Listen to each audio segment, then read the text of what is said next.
Boys के season 5 का episode 3 आ चुका है और इस एपिसोड के अंदर ना बहुत सारी चीजें रिवील हुई है, बहुत सारे लोगों के सच सामने आए हैं और इसकी एंडिंग भी बढ़िया थी। लेकिन मुझे लगता है कि काफी सारी ऐसी डिटेल्स होंगी जो हो सकता है कि आपने मिस कर दी होंगी। तो मैं हूं आपका होस्ट विश्वजीत, आप देख रहे हो सुपर सुपर और ब्रेक डाउन शुरू करते हैं। नंबर 1 तो एपिसोड स्टार्ट होता है रशिया से, जहां पर कुछ सोल्जर्स एक मैंशन के अंदर अटैक कर रहे होते हैं, किसी को ढूंढ रहे होते हैं और तब हमें वहां पर दिखता है फायर क्रैकर का चिप्स। तो इससे पता चलता है कि वॉट ने पूरी की पूरी दुनिया में अपनी मर्चेंडाइज को फैला रखा है और उनका बिजनेस भी हर जगह पर है। नंबर 2 इसी से हमें पता चलता है कि सोल्जर्स और किसी को नहीं बल्कि रायन को ढूंढते हुए यहाँ पर आए हैं। तो रायन ने लास्ट सीजन में गलती से ग्रेस मैलरी को मार दिया था और वो भागकर रशिया आ गया, क्योंकि उसे ना तो बॉयज से मिलना है और ना ही उसे अपने बाप होमलैंडर से मिलना है। लेकिन यहाँ पर एक बहुत ही खतरनाक कैरेक्टर डेवलपमेंट हुआ है।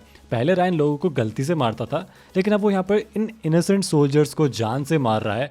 तो हाँ, इसका जो इविल कैरेक्टर आर्क है ना, वो शायद से यहाँ पर शुरू हो चुका है। नंबर 3 तो लास्ट एपिसोड में हमको याद है कि क्या हुआ था। सोल्जर बॉय ऑलमोस्ट मर चुका था, लेकिन एपिसोड एंड होते होते वो एकदम से वापस उठ जाता है। तो इस एपिसोड में एग्जैक्टली ये तो नहीं दिखाया गया कि वो रिकवर कैसे हुआ, लेकिन यहाँ पर हम देखते हैं कि उसे फुल पार्डन मिल चुका है। यानी कि एक डॉक्यूमेंट्री बनाई गई है सोल्जर बॉय को व्हाइट वॉश करने के लिए और पूरी दुनिया के सामने एक झूठ रखने के लिए। एपिसोड 2 में होमलैंडर डिमांड भी करता है प्रेसिडेंट से कि सोल्जर बॉय को फुल पार्डन मिलना चाहिए। नंबर 4 तो यहाँ पर हमें ना होमलैंडर की मेंटल स्टेट के बारे में और जानने को मिलता है। तो पिछले एपिसोड में जब ओ फादर हालेलुया चिल्लाता है, तब होमलैंडर की आंखें चमक जाती है, उसका चेहरा चमक जाता है और उसे मैडलिन की आवाज सुनाई देने लगती है। तो मुझे लगा था कि हो सकता है कि ओ फादर की आवाज में ही कोई जादू है कि उसने होमलैंडर को डिसोरिएंट कर दिया, पर ऐसा नहीं है। यहाँ पर जब कैमरा के फ्लैशेस पड़ रहे होते हैं, तब होमलैंडर एक बार फिर से डिसोरिएंट हो जाता है और उसको मैडलिन की आवाज आने लगती है। इसका मतलब ये है कि उसकी मेंटल स्टेट फिलहाल ठीक नहीं है।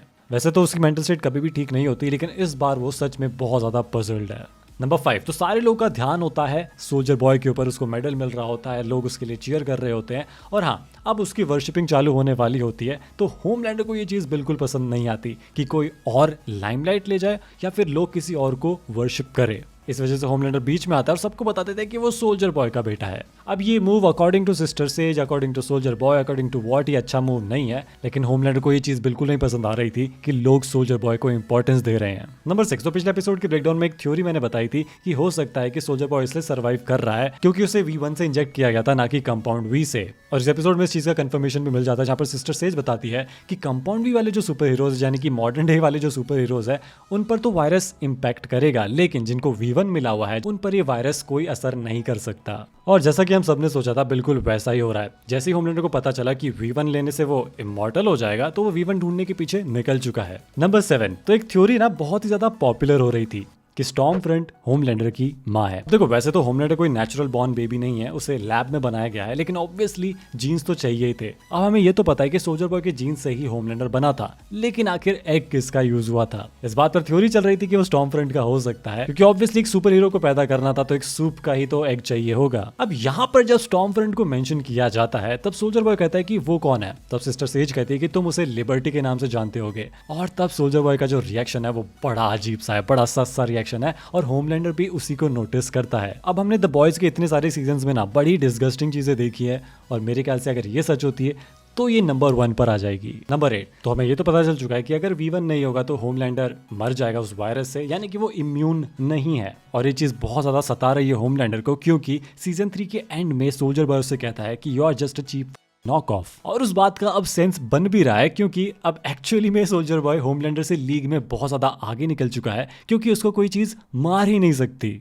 वहीं पर होमलैंडर अब सोल्जर बॉय के सामने बहुत ज्यादा वीक दिख रहा है। नंबर 9 तो बॉयज के पास में अब नया टास्क आ चुका है, उनको चाहिए V1 ताकि वो किमिको, स्टारलाइट और अच्छे अच्छे सूप्स को बचा सके। इसके लिए वो स्टैन एडगर के पास में जाते हैं और स्टैन एडगर उनको लेकर जाता है गुडोल्किन यूनिवर्सिटी के बंकर में, और वहां हमें मिलता है ट्रांसलूसेंट का बेटा मैवरिक। हाँ, ट्रांसलूसेंट वही बंदा है जिसको ह्यूई ने सीजन 1 में मार दिया था बॉम्ब ब्लास्ट करके। और कमाल की बात यह है कि ह्यूई ने सिर्फ मैवरिक के नहीं बल्कि खुद के बाप को भी मारा था, और इस चीज को वो आगे चलकर एपिसोड में मेंशन भी करता है। नंबर 10 तो जब द बॉयज V1 की हिस्ट्री जानने की कोशिश करते हैं, तब उन्हें पता चलता है कि फ्रेडरिक वॉट, जिसने V1 बनाया था, उसने कहानी में आगे क्या क्या चीजें करी, इन सब से रिलेटेड जो डॉक्यूमेंट्स है उनको मिटा दिया गया है। और एक्चुअली में ऐसा ही हुआ था। क्योंकि 1940s की शुरुआत में ना वॉट का जो एक्सपेरिमेंट था वो सक्सेसफुल हो जाता है और उसकी पहली सक्सेसफुल सब्जेक्ट कौन थी? उसकी अपनी बीवी क्लारा राइसिंगर यानी कि स्टॉर्म फ्रंट। और इस समय वो नाजीज के लिए काम कर रहा था, लेकिन जब उसे पता चलता है कि जर्मनी हारने वाली है तो वो अपना दिमाग लगाता है, यूएस के पास में जाता है और वहां के एक सोल्जर को इंजेक्ट करता है V1 से, यानी कि सोल्जर बॉय को। और यूएस गवर्नमेंट को समझ में आ जाता है कि इस बंदे की वैल्यू बहुत ही ज्यादा है, तो उसकी नाजी हिस्ट्री को डिलीट कर देते हैं। एग्जैक्टली जैसे रियल वर्ल्ड में ऑपरेशन पेपर क्लिप हुआ था, जहां पर नाजी साइंटिस्ट को अमेरिका अपने अंडर में ले लेता है। नंबर 11।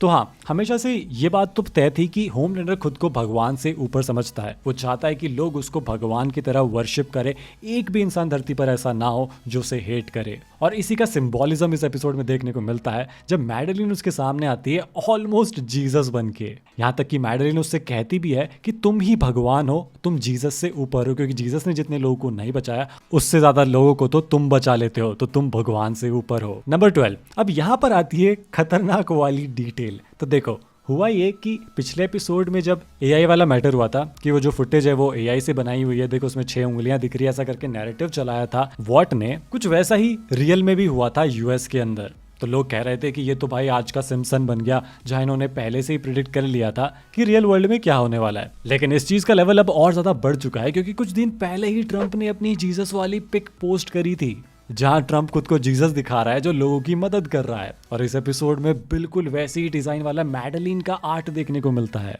तो मैं ये तो मानता हूं कि ये शो हमेशा से पॉलिटिकल तो था, लेकिन ये फ्यूचर कब से प्रिडिक्ट करने लग गए यार। नंबर 13। एनीवे, तो यहाँ पर रायन अपनी फ्रेंड यानी कि विक्टोरिया न्यूमन की बेटी से मिलने आता है और वो रशिया से उड़ते हुए आ जाता है मात्र कुछ सेकंड्स में। अब अगर आपको याद हो तो सीजन 2 में जब होमलैंडर को पता चलता है कि उसका एक बेटा भी है रायन, तो वो उसको उड़ने की ट्रेनिंग देता है और रायन सही से नहीं उड़ पाता, वो छत से गिर जाता है। लेकिन फाइनली अब रायन भी होमलैंडर की स्पीड से ही उड़ना सीख चुका है, क्योंकि वो मैसेज करते ही रशिया से यूएस आ जाता है। नंबर 14। तो रायन मिलता है बिली बुचर से और रायन को अभी तक बिल्कुल भी आइडिया नहीं होता कि बिली बुचर अब कंप्लीटली एक सूप बन चुका है, उसने कंपाउंड भी खुद के अंदर इंजेक्ट कर लिया है। वो जब उसे धक्का देता है तब उसे रियलाइज होता है, और इस पॉइंट पर मैं समझ गया था कि ये सीरीज ना वही फादर सन डायनेमिक बिल्ड कर रही है जो फादर सन डायनेमिक बुचर और उसके पिता के बीच में था, यानी कि एक बड़ी ही टॉक्सिक रिलेशनशिप जहां दोनों लोग एक दूसरे को पसंद नहीं करते हैं। अब बुचर और रायन अब तक तो एक दूसरे को पसंद करते थे, लेकिन जब से ग्रेस मैलरी वाला इंसिडेंट हुआ है उसके बाद से रायन बुचर को पसंद नहीं करता और बुचर रायन को बस यूज करना चाहता है होमलैंडर को मारने के लिए। नंबर 15। तो बुचर रायन को लेकर जाता है एक बार में, जहां पर वो प्लान बनाते हैं कि होमलैंडर को आखिर कैसे मारना है। बुचर का प्लान सिंपल सा है कि होमलैंडर रायन के अलावा किसी और इंसान के लिए अपने घर से बाहर तो नहीं आने वाला, और जब वो बाहर आएगा तब रायन और बुचर मिलकर उसके अंदर वो वायरस इंजेक्ट कर देंगे, उसको तो मारेंगे लेकिन साथ में खुद भी मर जाएंगे। ये बुचर का फाइनल प्लान है। एट दिस पॉइंट बुचर को बिल्कुल फर्क नहीं पड़ता कि रायन जिंदा रहे या ना रहे, क्योंकि वो बेका की आखिरी निशानी है, उसे बस होमलैंडर को मारना है। नंबर 16। तो डीप चला रहा है साइबर ट्रक। जी हाँ, मतलब रियल लाइफ वाला साइबर ट्रक जो इलॉन मस्क ने बनाया था। एनीवे, इस ट्रक के अंदर बैठे हैं डीप, ब्लैक नोयर, सिंडी और डॉगनॉट। डॉगनॉट को हमने जेनवी में देखा है, जो कि वहाँ पे एक सिंपल सा एंटागनिस्ट वाला रोल प्ले करता है। वैसे इन सब का टास्क है स्टैन एडगर को ढूंढना, जो कि होमलैंडर ने इनको दिया है, और इन चारों को एक साथ एक टीम बनाकर भेजा है। एनीवे, डीप यहाँ पर बहुत ज्यादा जेलस फील करता है सोल्जर बॉय से। वो कहता है कि सोल्जर बॉय तो गुड लुकिंग भी नहीं है, और उसके अगर बाल साफ कर दिए जाए, उसका हेड शेव कर दिया जाए, तो वो तो गेस्ट सेलर लगेगा। अब मेरे ख्याल से ये भी एक बहुत ही भयंकर फ्यूचर प्रेडिक्शन है या कोइंसिडेंस है, मुझे नहीं पता। लेकिन हाल फिलहाल में जब हिंदुस्तान टाइम्स को सोल्जर बॉय और होमलैंडर ने इंटरव्यू दिया था, यानी कि एंटनी स्टार और जेंसन एकल्स ने, तब वहाँ पर भी एक ऐसा ही मीम दिखाया गया था कि कैसे एक बार्बर शॉप जो इंडिया में है, वो सोल्जर बॉय के हेड को शेव करके फोटोशॉप करके अपनी शॉप का प्रमोशन कर रहा है। नंबर 17। तो एक्चुअली में यहाँ पर ना होमलैंडर ने डीप को नहीं भेजा था, बल्कि इन 3 लोगों को भेजा था। डीप को यहाँ पर ब्लैक नोयर लेकर आया, और यहाँ पर डीप मेंशन भी करता है कि thanks for tagging me along, I need a win, क्योंकि पिछले एपिसोड में इसने होमलैंडर को डिसअपॉइंट किया था, और हाँ, पैंट में जो इसने किया था वो बात तो अलग ही है। और इस एपिसोड के एंड में भी वो इसी चीज का फायदा उठाता है, जहां पर स्टैन एडगर को पकड़ने के बाद में वो ब्लैक नोयर को गाड़ी से बाहर फेंक देता है और खुद लेकर चला जाता है सारा का सारा क्रेडिट लेने के लिए। नंबर 17। तो जब डीप सिंडी से पूछता है कि तुम्हारी क्या कहानी है, तो वो अपनी कहानी बताती है बड़ी ही स्टाइलिश वे में। तो यहाँ पर वो मेंशन करती है मॉर्क एंड मिंडी को। तो मॉर्क एंड मिंडी एक एलियन मॉर्क की स्टोरी है जो प्लैनेट ऑर्क से अपनी एग शेप्ड स्पेसशिप में अर्थ पर आता है और उसका मिशन होता है ह्यूमंस को स्टडी करना। वो मिंडी नाम की लड़की के साथ रहने लगता है और अपनी वियर्ड एलियन बिहेवियर के थ्रू ह्यूमन लाइफ को समझने की कोशिश करता है, जो काफी बार फनी सिचुएशंस क्रिएट करता था। नंबर 18, तो बुचर जब रायन से बात कर रहा होता है तब वो उसकी पॉकेट में एक ट्रैकर डाल देता है छुपके से, ताकि वो ये पता कर पाए कि रायन कहाँ पर जा रहा है। एंड यहाँ पर जब रायन बुचर से पूछता है उसके पिता के बारे में, तब बुचर फाइनली कंफर्म कर ही देता है कि उसने अपने पिता को मार दिया है। और बुचर यहाँ पर ये चीज बड़ी सही टाइमिंग पर भी बता रहा है, क्योंकि वो खुद चाहता है कि रायन अपने पिता को भी मारे।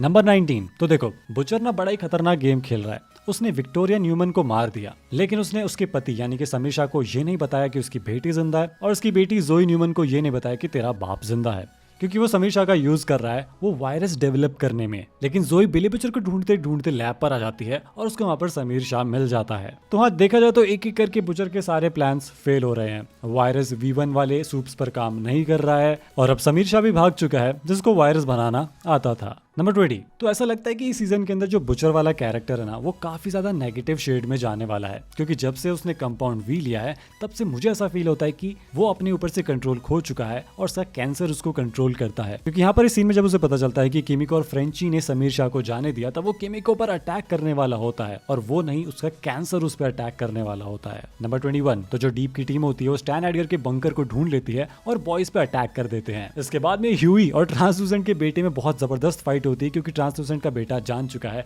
कि उसके बाप को होमलैंडर ने नहीं बल्कि ह्यूई ने ही मारा था। अब यहाँ पर सिंडी आती है ह्यूई को मारने, लेकिन उसे नहीं पता होता कि ट्रांसलूसेंट भी वहीं पर मौजूद है, यानी कि मैवरिक भी वहीं पर मौजूद है, जो कि इनविजिबल है और ह्यूई के सामने खड़ा है, और वो गलती से मैवरिक को ब्लास्ट कर देती है। और यहाँ पर क्या बढ़िया पैरेलल सेट हुआ है, क्योंकि सीजन 1 के अंदर ह्यूई के ऊपर भी ट्रांसलूसेंट का ब्लड कुछ ऐसे ही लगा था जैसे कि इस एपिसोड में उसके बेटे मैवरिक का लगा हुआ है। लेकिन तब से लेकर अब तक ह्यूई इतना ज्यादा ब्लड देख चुका है, इतनी सारी चीजें देख चुका है कि जब ट्रांसलूसेंट का ब्लड उसके ऊपर लगा था तब वो बहुत ज्यादा शॉक्ड था, लेकिन आज वो बिल्कुल भी शॉक्ड नहीं है। नंबर 22, तो एक चीज है जो बहुत ज्यादा वियर्ड है, और वो ये है कि बहुत सारे लोग डिबेट करते रहते हैं कि क्या होमलैंडर ने बेका के साथ में सच में कुछ गलत किया था या उन दोनों का अफेयर था। देखो, कॉमिक्स में तो कोई अफेयर नहीं था, होमलैंडर ने लिटरली बेका के साथ में बहुत गलत किया था, और ये चीज यहाँ पर भी कंफर्म हो जाती है कि होमलैंडर ने उसके साथ में गलत किया था, क्योंकि जब रायन पूछता है अपने बाप होमलैंडर से कि क्या तुमने मेरी माँ के साथ गलत किया था, तब उसकी धड़कन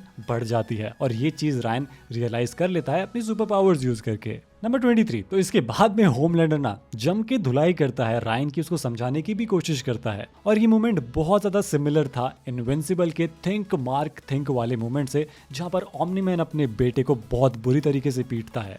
नंबर 24, तो देखो एपिसोड 1 से लेकर अब तक ना बहुत सारी चीजें सेटअप करी जा चुकी है होमलैंडर से रिलेटेड, जहां पर बार बार बताया जा रहा है शायद से कि होमलैंडर का अंत कैसा होगा। कभी कहा जाता है कि उसकी पावर्स खत्म हो जाएंगी, जैसा कि ए ट्रेन ने कहा था, या फिर सोल्जर बॉय के सामने खुद होमलैंडर एडमिट करता है, या फिर कभी हम देखते हैं कि एक होमलैंडर का पोस्टर जो है वो बीच से कट जाता है, स्प्लिट हो जाता है, यानी कि मे बी होमलैंडर इस सीजन के एंड में बीच में से कट जाएगा। वैसा ही इस फाइट के दौरान भी होता है, जहां पर होमलैंडर के जो पोस्टर्स होते हैं यहाँ पर बैकग्राउंड में, वो बीच में से कट रहे होते हैं।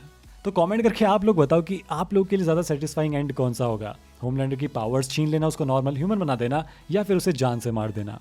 नंबर 25, तो स्टैन एडगर को डीप पकड़ कर ले आता है और होमलैंडर के सामने लाकर खड़ा कर देता है। अब मैं एक्सपेक्ट कर रहा था कि होमलैंडर उसे मार देगा, लेकिन नहीं, होमलैंडर को उससे बातें करनी है। एनीवे, मेंशन यहाँ पर ये करना चाहूंगा कि स्टैन एडगर मेरे ख्याल से अकेला ऐसा बंदा है जो होमलैंडर से डरता नहीं है, इवन दो वो ह्यूमन है। क्योंकि मुझे एक सीन याद आता है जहां पर एक मीटिंग चल रही थी वॉर्ट में, और स्टैन एडगर होमलैंडर को बाहर जाने को कह देता है, और होमलैंडर कुछ नहीं कर सकता, वो हेल्पलेस होता है और उसे बाहर जाना पड़ता है, उसे शर्म खानी पड़ती है। और जब यहाँ पर वो स्टैन एडगर को गले लगाता है, तब पता नहीं मुझे क्यों लगता है कि स्टैन एडगर अभी भी उससे नहीं डर रहा है, क्योंकि स्टैन एडगर सिस्टम में बिलीव करता है और उसके अकॉर्डिंग सिस्टम चलता रहेगा। ये जो चीज है ये कभी रुकने नहीं वाली। नंबर 26, तो लास्ट चीज मेंशन करना चाहूंगा, और वो है किमिको से रिलेटेड। तो देखो ऑब्वियसली सीजन में बहुत सारे लोग मरने वाले, बहुत सारे कैरेक्टर्स मरने वाले, लेकिन किमिको और फ्रेंची के रिलेशनशिप पर कुछ ज्यादा ही फोकस किया जा रहा है। यहाँ तक इस एपिसोड में वो कहती है कि उसे बच्चे भी चाहिए, तो ऑब्वियसली उसे मारना तो बनता है। तो कमेंट करके ये भी बताना कि आप लोगों को क्या लगता है कि कौन कौन से कैरेक्टर्स जिंदा रहेंगे और कौन कौन से कैरेक्टर्स मर जाएंगे इस सीजन के एंड तक। तो यार आज के इस ब्रेकडाउन में तो इतना ही था। बाकी अगर आप लोगों को ऐसी डिटेल मिली हो जो मैंने ना बताई हो, तो कमेंट सेक्शन में जरूर बताना यार, डिस्कस करेंगे। बाकी वीडियो चलेगी तो लाइक और शेयर कर देना, चैनल को सब्सक्राइब भी कर लेना, क्योंकि ऐसे और कई सारे ब्रेकडाउन्स आते रहेंगे। Thank you for watching guys, you are super super, piece.